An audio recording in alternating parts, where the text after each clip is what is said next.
Pragmatismo é a noção de que o significado e o valor de alguma coisa é determinado pelas consequências práticas. Ou seja, algo só deve ser aceito como verdadeiro se gerar resultados imediatos. Para o pragmático, o que importa é o que funciona. Se é verdadeiro ou não, se é ético ou não, se é bom ou não, não interessa. O que interessa é se gera resultados imediatos. Esse é o crivo da verdade no pragmatismo.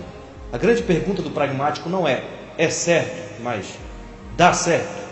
No geral, o pragmático é relativista. E sendo relativista, ele desconsidera a noção de absolutos. A verdade, portanto, é aquilo que é útil e aquilo que funciona. Pois bem, diante disso, eu tenho a dizer que, infelizmente, muitas igrejas brasileiras estão tomadas de líderes pragmáticos. E dentre as muitas áreas afetadas pelo pragmatismo, eu gostaria de destacar apenas duas. Em primeiro lugar, o culto solene de Deus. Todos nós sabemos que Deus determinou em sua palavra a maneira como Ele quer ser cultuado e adorado e glorificado. Isso quer dizer que tudo que não é ordenado por Deus nas Escrituras é proibido introduzir no culto de Deus. Os puritanos chamavam a esse princípio de o princípio regulador do culto. Lembramos aqui que antes de entrar na Terra Prometida, o próprio Deus advertiu seu povo quanto ao perigo da idolatria. E Ele os advertiu de que eles não deveriam se misturar com o falso culto dos pagãos. Tudo o que eu te ordeno observarás. Nada lhe acrescentarás nem diminuirás. Mas infelizmente hoje no Brasil, as igrejas não estão preocupadas com aquilo que Deus ordenou na sua palavra. Tudo o que elas querem é satisfação e resultados imediatos. Estão enveredando pelo caminho de Jeroboão I, o primeiro rei do Reino do Norte, que em nome da manutenção do monopólio e do poder, ele ergueu para si altares alternativos, sacerdotes alternativos, cultos alternativos e festas alternativas. E diz a palavra de Deus que ele fez isso ao seu bel prazer. E por conta disso, ele atraiu não apenas para si mesmo, mas para toda a nação de Israel a justa ira de Deus. Estão indo pelo caminho de Nadab e Abiú, os dois filhos de Arão, que profanaram o altar do Senhor, oferecendo fogo estranho perante a face do Senhor, o que lhes não ordenara. E por isso saiu fogo de diante do Senhor e os consumiu perante o altar. Estão indo pelo caminho de Uzá, que muito sinceramente tentou segurar a arca da aliança, sem ter sido ordenado por Deus. Por conta disso, ele também foi morto. Infelizmente, é isso que está acontecendo em nossa nação. Em nome da satisfação dos caprichos dos pecadores, pastores deixaram a ordenança de Deus e passaram a elaborar culto conforme o bel prazer daquelas pessoas que visitam a igreja. O centro do culto passou a ser o visitante e não o Deus eterno. O objetivo principal da igreja passou a ser agradar homens não convertidos e não a glória de Deus. Já vi até mesmo pessoas dizendo que a igreja só é igreja quando é para os de fora. Que absurdo! Essas pessoas pensam que a igreja só existe para os não convertidos e que, portanto, nós devemos preparar tudo no culto para que as pessoas encontrem um ambiente agradável e amigável. Bom, é verdade que nós devemos sim tratar bem as pessoas. Também é verdade que nós devemos evangelizar pecadores a fim de que eles venham à fé por meio da pregação do Evangelho. Porém, nós não devemos esquecer que a igreja não existe para satisfazer caprichos humanos. O culto é para a glória de Deus e os pecadores devem se render a esta verdade. Caso contrário, não haverá esperança para eles. Por esta razão, a igreja não deve negociar a verdade do Evangelho simplesmente para proporcionar um ambiente agradável e amigável para as pessoas. Pelo contrário, o que a igreja deve fazer é procurar saber o que Deus ordenou na sua palavra e o que agrada a Deus, independentemente se as pessoas vão gostar ou não. O Senhor nosso Deus diz: eu sou o Senhor, este é o meu nome, e eu não darei a minha glória a ninguém. A glória de Deus é a razão da existência da igreja. Qualquer outro alvo que roube este objetivo principal é idolatria. Percebemos isso de forma muito vívida nos dias de Moisés. A palavra de Deus diz que Deus ordenou a Moisés a maneira como ele deveria construir o tabernáculo, que era o local do culto a Deus. E o que se diz na palavra de Deus é que os filhos de Israel fizeram tudo segundo Deus havia ordenado a Moisés. Mas infelizmente hoje é diferente. As igrejas fazem culto conforme os mundanos ordenam. Como disse Charles Haddon Spurgeon, O diabo raramente criou algo mais perspicaz do que sugerir à igreja que a sua missão consiste em prover entretenimento para as pessoas, tendo em vista ganhá-las para Cristo. Na mesma linha de raciocínio, John MacArthur também diz que muitos cristãos professos se importam muito mais com a opinião do mundo do que com a de Deus. As igrejas manifestam tanta preocupação em agradar os não crentes que muitas esquecem que seu principal propósito é agradar a Deus. Mas o que diz o livro de Atos é um pouco diferente. Lá se diz que a igreja do Novo Testamento virou o mundo de cabeça para baixo.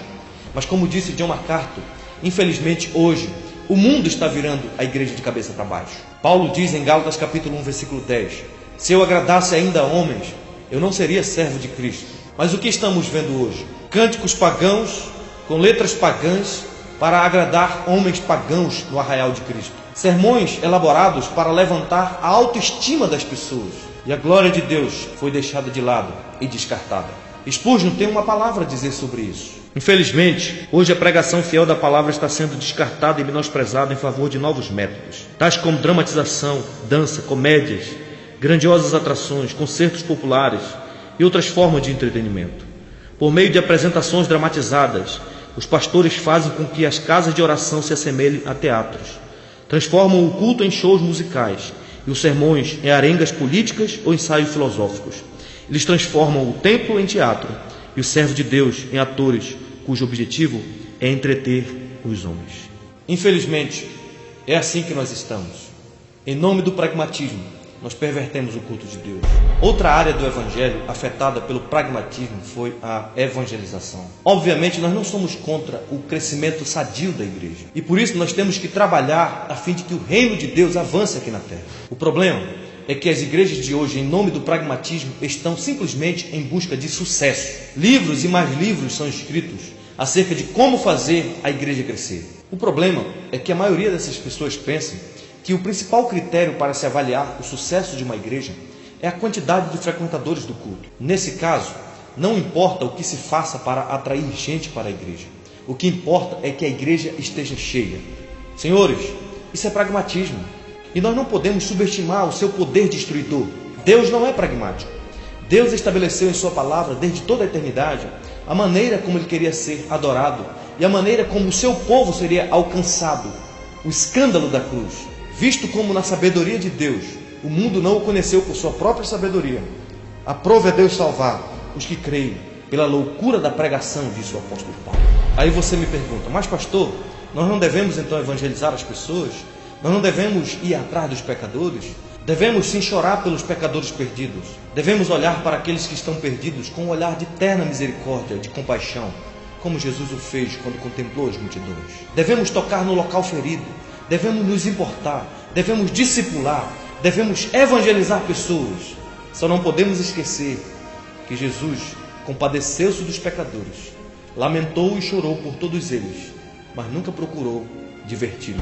Com os apóstolos não foi diferente. Ananias e Safira trouxeram uma oferta gorda para a igreja, mas Pedro, cheio do Espírito Santo, reconheceu a sua hipocrisia e a sua mentira, e por isso eles foram repreendidos e mortos perante a igreja do Senhor, de tal maneira que grande temor sobreveio a toda a igreja e a todos aqueles que ouviam as notícias desse acontecimento, de modo que ninguém dos incrédulos ousava juntar-se aos cristãos. Certamente essa não era uma igreja amigável nos moldes que os pragmáticos querem em nossos dias.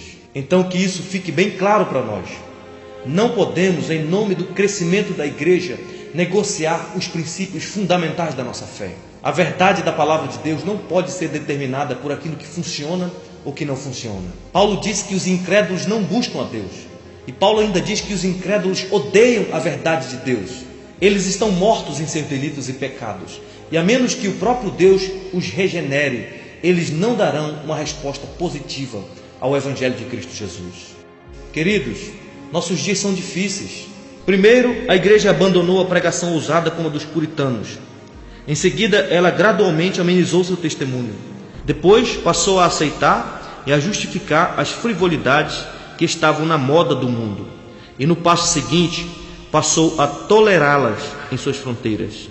E agora, a igreja as adotou sob o pretexto de ganhar as multidões. Esse é o nosso momento. um momento de total instabilidade doutrinária. Por isso, nós não podemos nos dar ao luxo de vacilar e nos acovardar. Devemos sim trabalhar para que a igreja cresça, mas nós não devemos, em nome do crescimento, amenizar ou abrandar o escândalo da cruz.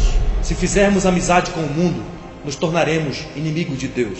Se nos dispusermos a crer em artifícios mundanos, estaremos automaticamente abrindo mão do poder do Espírito Santo. O que nós precisamos é pregar o Evangelho a tempo e fora de tempo. Precisamos fazer isso com a mesma ousadia que os reformadores e os puritanos fizeram. Precisamos de fato evangelizar pecadores e não massagear o seu ego. Precisamos pregar para transformar vidas e não simplesmente para encher os bancos de igreja. Então, que cada ministro de nossa nação entenda que o que Deus requer de cada um de nós é que nós sejamos encontrados fiéis. Que entendamos que o verdadeiro sucesso ministerial está em se fazer a vontade de Deus, independentemente das consequências. Temos a responsabilidade de manter intacto o conteúdo do Evangelho. Temos a responsabilidade de transferir intacto este Evangelho para as próximas gerações. E a minha esperança é que nessa hora titânica de nossa história, não possamos nos render ao mercado gospel que está aí, mas que sejamos sim ousados e corajosos na luta contra o pragmatismo diabólico que está aí destruindo as bases da Igreja do Senhor. Então, lutemos juntos pela fé evangélica.